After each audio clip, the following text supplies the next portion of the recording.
जय गुरुजी। अथ श्री वामन पुराण चतुस्त्रिंशो अध्याय। ऋषः ऊचु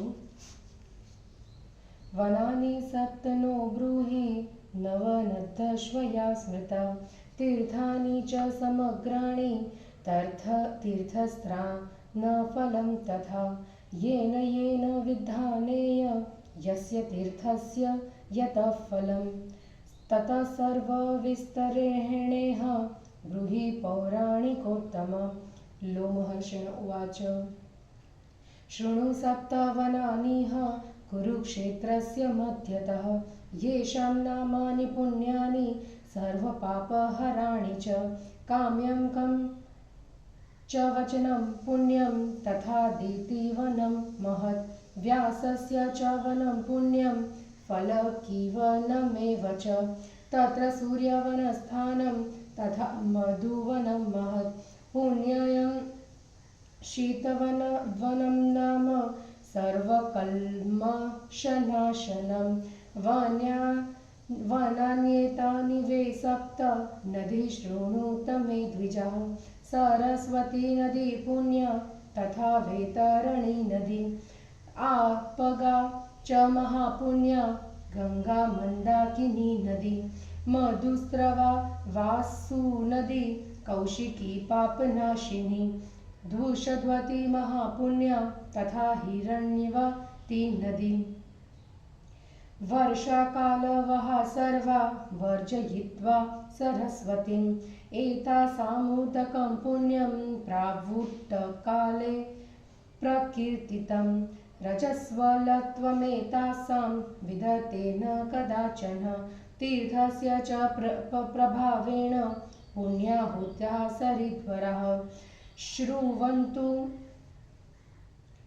मुनयः प्रीतास्तीर्थस्नानफलं महत् गामनं स्मरणं चैव सर्वकल्मषनाशनं रन्तुकं च नरो द्रष्टा द्वारपालं महाबलं यक्षं समभिवादेव तीर्थयात्रां समाचरेत् ततो गच्छेत् विप्रेन्द्र नाम्ना दीतिवनं महत् अदित्या यत्र पुत्रार्थ कृतं घोरं महत्तमः तत्र स्नात्वा च दृष्ट्वा च अदितिं वेद देवमातरम् पुत्रं जनयते शूरं सर्वदोषविवर्जितम् आदित्यशतसङ्काशं विमानं चाधिरोहति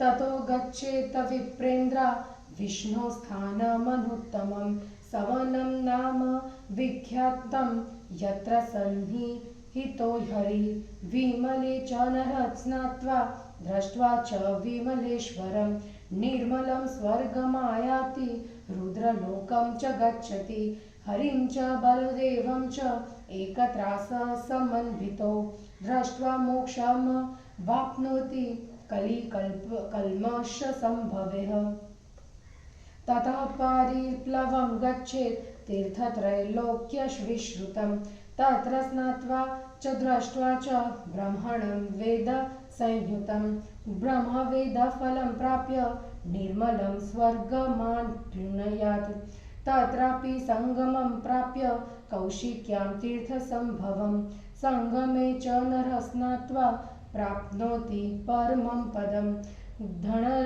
धरण्यास्तीर्थमासाद सर्वपापविमोचनं क्षान्तियुक्तो नरः स्नात्वा प्राप्नोति परमं पदम् धरण्यामपराधानि कृतानि पुरुषेण वै सर्वाणि क्षमते तस्य स्नानमात्रस्य देहिनः ततो दक्षाश्रमं गत्वा दृष्ट्वा दक्षेश्वरं शिवम् अश्वमेधस्य यज्ञस्य फलं प्राप्नोति मानवः ततः शालुकिनीं गत्वा स्नात्वा तीर्थे द्विजोत्तमः हरिहरेण संयुक्तं पूज्य भक्ति समन्वितः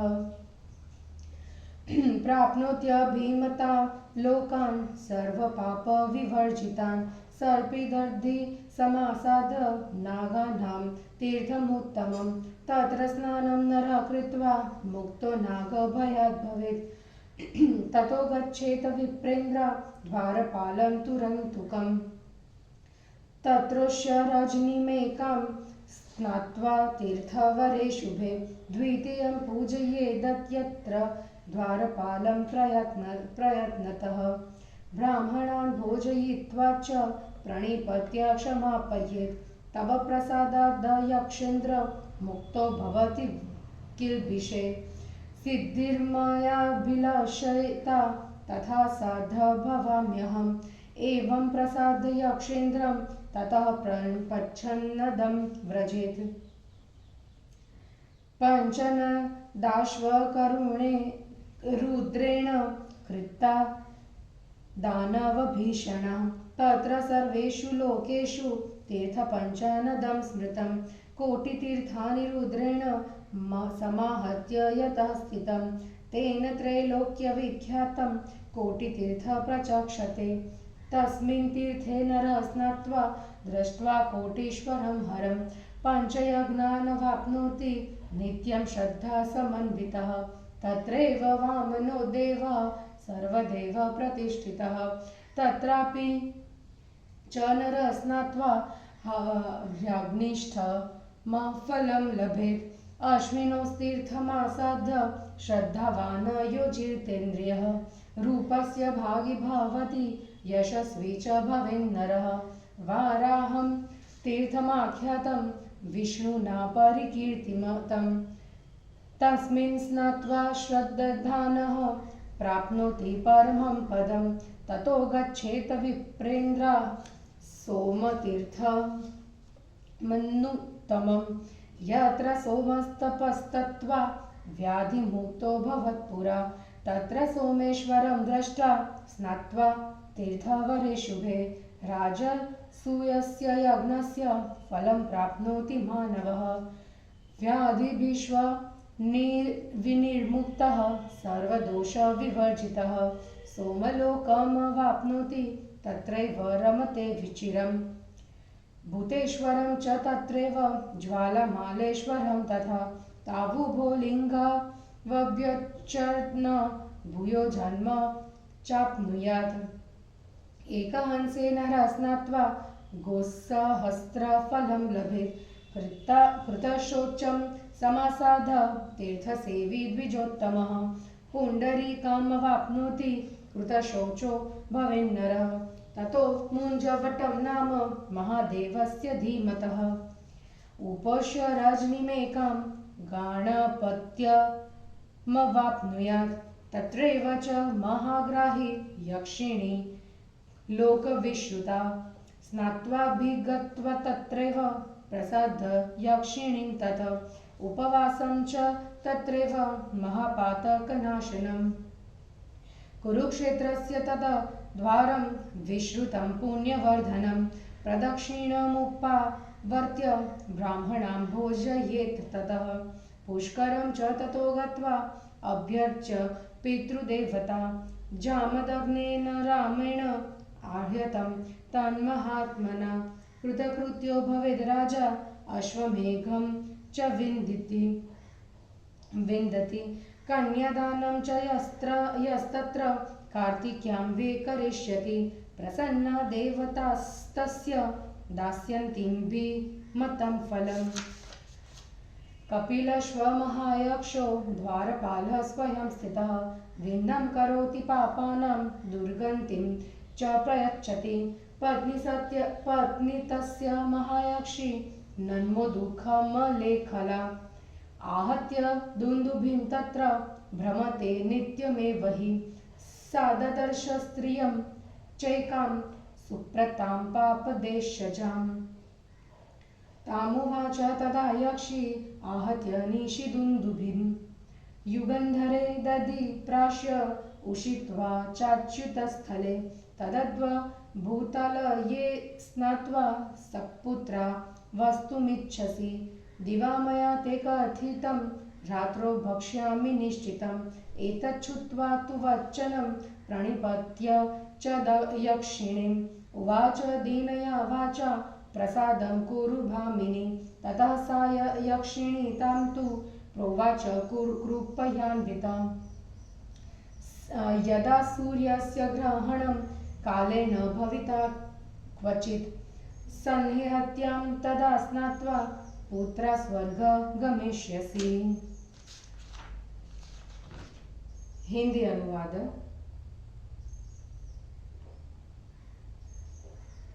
कुरुक्षेत्र के 7 प्रसिद्ध वनों, 9 नदियों एवं संपूर्ण तीर्थों का महात्म्य। ऋषियों ने लोमहर्षण जी से कहा, मुने, आप हमसे उन 7 वनों, 9 नदियों, समग्र तीर्थों एवं तीर्थ स्नान के फल का वर्णन करें। पुराण वेताओं में सर्वश्रेष्ठ मुने जिस जिस विधान से जिस तीर्थ का जो फल होता है उन सब को आप विस्तार पूर्वक बतलाइए। लोमहर्षण ने कहा, ऋषियों, कुरुक्षेत्र के मध्य में जो 7 वन है उनका मैं वर्णन करता हूँ, आप लोग सुने। उन वनों के नाम सभी पापों को नष्ट करने वाले तथा पवित्र है।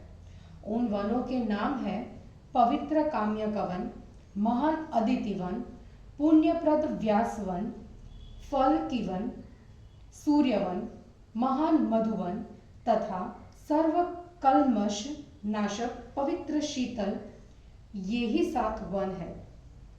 हे द्विजों, अब नदियों के नाम को मुझसे सुनो। उनके नाम है पवित्र सरस्वती नदी, वैतरणी नदी, महापवित्र आपगा, मंदाकिनी गंगा, मधुस्रवा वासु नदी, पापनाशिनी कौशिकी, महापवित्र धृष्यवती मतलब कग्गर तथा हिरण्यवती नदी। इनमें सरस्वती के अतिरिक्त सभी नदियां वर्षा काल में ही बहने वाली है। वर्षा काल में इनका जल पवित्र माना जाता है। इनमें कभी भी रजस्वलत्व दोष नहीं होता। तीर्थ के प्रभाव से ये सभी श्रेष्ठ नदियां पवित्र है। हे मुनियों, आप लोग अब प्रसन्न होकर तीर्थ स्नान का महान फल सुने। वहां जाना एवं उनका स्मरण करना समस्त पापों का नाश करने वाला होता है।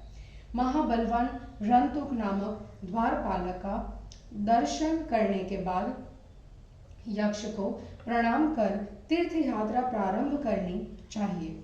विप्रेंद्र उसके बाद महान अदिति वन में जाना चाहिए, जहां अदिति ने पुत्र के लिए अत्यंत कठोर तप किया था। वहां स्नान कर तथा देव माता अदिति का दर्शन कर मनुष्य समस्त दोषों से रहित निर्मल वीर पुत्र उत्पन्न करता है और सैकड़ों सूर्य के समान प्रकाशमान विमान पर आरूढ़ होता है। विपेंद्रो, इसके बाद सवन नाम से विख्यात सर्वोत्तम विष्णु स्थान को जाना चाहिए, जहां भगवान हरि सदा सन्निहित रहते हैं। विमल तीर्थ में स्नान कर विमलेश्वर का दर्शन करने से मनुष्य निर्मल हो जाता है तथा रुद्र लोक में जाता है। एक आसन पर स्थित कृष्ण और बलदेव का दर्शन करने से मनुष्य कली के दुष्कर्मों से उत्पन्न पापों से मुक्त हो जाता है। उसके पश्चात तीनों लोकों में विख्यात पारिप्लव नामक तीर्थ में जाए। वहां स्नान करने के पश्चात वेदों सहित ब्रह्मा का दर्शन करने से अथर्ववेद का ज्ञान प्राप्त कर निर्मल स्वर्ग को प्राप्त करता है। कौशिकी संगम तीर्थ में जाकर स्नान कर मनुष्य परम पद को प्राप्त करता है। समस्त पापों से मुक्त करने वाले धरणी के तीर्थ में जाकर स्नान करने से क्षमाशील मनुष्य परम पद की प्राप्ति करता है। वहां स्नान करने मात्र से पृथ्वी पर मनुष्य द्वारा किए गए समस्त अपराध क्षमा कर दिए जाते हैं। उसके बाद दक्षाश्रम में जाकर दक्षेश्वर शिव का दर्शन करने से मनुष्य अश्वमेघ यज्ञ का फल प्राप्त करता है। द्विजोत्तमो, तदंतर शालुकी तीर्थ में जाकर स्नान करने के उपरांत भक्ति पूर्वक हर्ष से संयुक्त हरि का पूजन कर मनुष्य समस्त पापों से रहित इच्छा के अनुकूल लोकों को प्राप्त करता है। सर्पिदर्दी नाम वाले नागों के उत्तम तीर्थ में जाकर स्नान करने से मनुष्य नाग भय से मुक्त हो जाता है। विप्रश्रेष्ठो, तदंतर रंतुक नामक द्वारपाल के पास जाए, वहां एक रात्रि निवास करे तथा कल्याणकारी श्रेष्ठ तीर्थ में स्नान करने के बाद दूसरे दिन प्रयत्न पूर्वक द्वारपाल का पूजन करे एवं ब्राह्मणों को भोजन कराए। फिर उन्हें प्रणाम कर इस प्रकार क्षमा प्रार्थना करे, हे यक्षेंद्र, तुम्हारी कृपा से मनुष्य पापों से मुक्त हो जाता है। मैं अपनी अभीष्ट सिद्धि को प्राप्त करूं, मेरी मनोकामना पूर्ण हो। इस प्रकार यक्षेंद्र को प्रसन्न करने के पश्चात पंचनद तीर्थ में जाना चाहिए, जहां भगवान रुद्र ने दानवों के लिए भयंकर 5 नंदों का निर्माण किया है। उस स्थान पर समस्त संसार में प्रसिद्ध पंचनद तीर्थ है, क्योंकि करोड़ों तीर्थों को एकत्र कर भगवान वहां स्थित है, अतः उसे त्रैलोक्य प्रसिद्ध कोटि तीर्थ कहा जाता है। मनुष्य श्रद्धापूर्वक उस तीर्थ में स्नान कर तथा कोटेश्वर हर का दर्शन कर 5 प्रकार के यज्ञों के अनुष्ठान का फल प्राप्त करता है। उसी स्थान पर सब देवताओं ने भगवान वामन देव की स्थापना की है। वहां भी स्नान करने से मनुष्य को अग्निष्टोम यज्ञ का फल प्राप्त होता है। श्रद्धावान जितेंद्रिय मनुष्य अश्विनी कुमार को तीर्थ में जाकर रूपवान और यशस्वी होता है। विष्णु द्वारा वर्णित वाराह नामक विख्यात तीर्थ है। श्रद्धालु पुरुष उनमें स्नान कर परम पद को प्राप्त करता है। विपेंद्रो, उसके बाद श्रेष्ठ सोम तीर्थ में जाना चाहिए, जहां चंद्रमा पूर्व काल में तपस्या कर व्याधि से मुक्त हुए थे। उस शुभ तीर्थ में स्नान कर सोमेश्वर भगवान का दर्शन करने से मनुष्य राजसूय यज्ञ का फल प्राप्त करता है तथा व्याधियों और सभी दोषों से मुक्त होकर सोमलोक में जाता एवं चिरकाल तक वहां सानंद विहार करता है। वहीं पर भूतेश्वर एवं ज्वालामालेश्वर नामक लिंग है। उन दोनों लिंगों की पूजा करने से पुनर्जन्म नहीं पाता। एक हंस सरोवर में स्नान कर मनुष्य हजारों गौओं के दान का फल प्राप्त करता है। कृतशौच नामक तीर्थ में जाकर मनोयोग पूर्वक तीर्थ की सेवा करने वाला द्विजोत्तम पुंडरीक यज्ञ विशेष के फल को प्राप्त करता है तथा उसकी शुद्धि हो जाती है, वह पवित्र हो जाता है। उसके बाद बुद्धिमान महादेव के मुंजवट नामक तीर्थ में एक रात्रि निवास करके मनुष्य गणपत्य मतलब गणनायक के पद को प्राप्त करता है। वहीं विश्व प्रसिद्ध महाग्राही यक्षिणी है। वहां जाकर स्नान करने के बाद यक्षिणी को प्रसन्न कर उपवास करने से महान पातकों का नाश होता है। पुण्य की वृद्धि करने वाले कुरुक्षेत्र के उस विख्यात द्वार की प्रदक्षिणा कर ब्राह्मणों को भोजन कराए। फिर पुष्कर में जाकर पितृदेवों की अर्चना करें। उस तीर्थ का महात्मा जमदग्नि नंदन परशुराम जी ने निर्माण किया था। वहां मनुष्य सफल मनोरथ हो जाता है और राजा को अश्वमेघ यज्ञ के फल की प्राप्ति होती है। कार्तिकी पूर्णिमा को जो मनुष्य वहां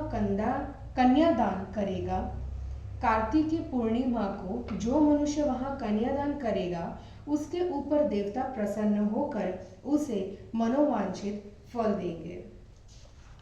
वहां कपिल नामक महायक्ष स्वयं द्वारपाल के रूप में स्थित है। जो पापियों के मार्ग में विघ्न उपस्थित कर उनकी दुर्गति करते हैं, जिससे वे पापाचरण न करें तथा धर्म की मर्यादा स्थित रहे।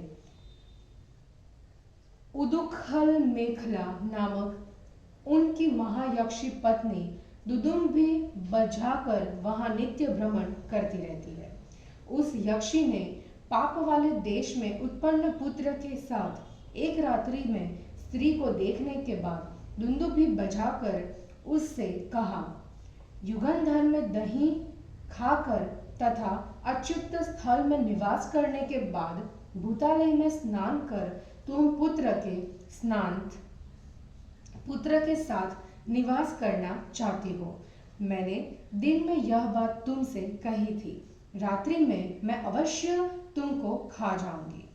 उसकी यह बात सुनने के बाद यक्षिणी को प्रणाम कर उसने दीन वाणी में उससे कहा, हे भामिनी, मेरे ऊपर दया करो। फिर उस यक्षिणी ने उससे कृपा पूर्वक कहा, जब किसी समय सूर्य ग्रहण होगा उस समय सान्निहत्य मतलब सरोवर में स्नान करने पवित्र होकर तुम स्वर्ग चली जाओगी।